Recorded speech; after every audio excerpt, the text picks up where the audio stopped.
Another day, another dollar. Guys, andito tayo ngayon sa Paragon Village. Kung makikita nyo, nasa highway lang tayo.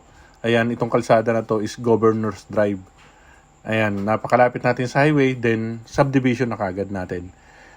Mga RFO unit ang binibenta namin dito, mga reopen. Tulad ng sa Block 7, Lot 23. Ayan. Ang lot area na ito is 36. Meron din tayong corner. Nagre-range ang house in lot natin dito ng 1.5. Ayan, 1.596,000. Then, ang loanable amount natin dito is 1.456. May mga equity tayo dito na 134. Ngayon, dahil RFO ito, may 3 months to pay lang ang babayaran natin. Then, pwede rin naman natin na pahabain ng 10 months yung down payment. Ayan. Ang kagandahan nito,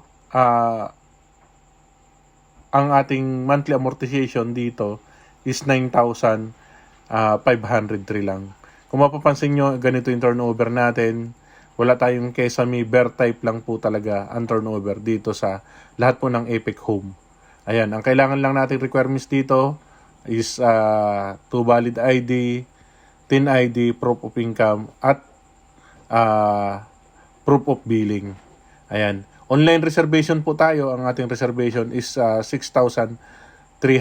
Ayan, yung 300 po is para sa system.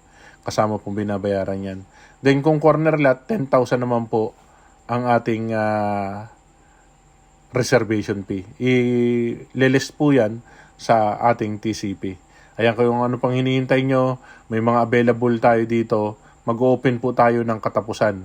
Ayan, katapusan po, mag-open tayo para sa ganun, maisa-isa po natin yung mga available unit dito sa Paragon Village. Located tayo sa 13 Martires, Cavite. Napakalapit po nito sa Kapitolyo ng 13. Ayan. Ang recording income po natin is 27,152. Ayan. RFO unit na po tayo. Yun nga lang, sa down payment po, kung nagmamadali po kayo, pwedeng 3 months at pwedeng 10 months. Okay po, maraming salamat po at mag-ingat po lagi.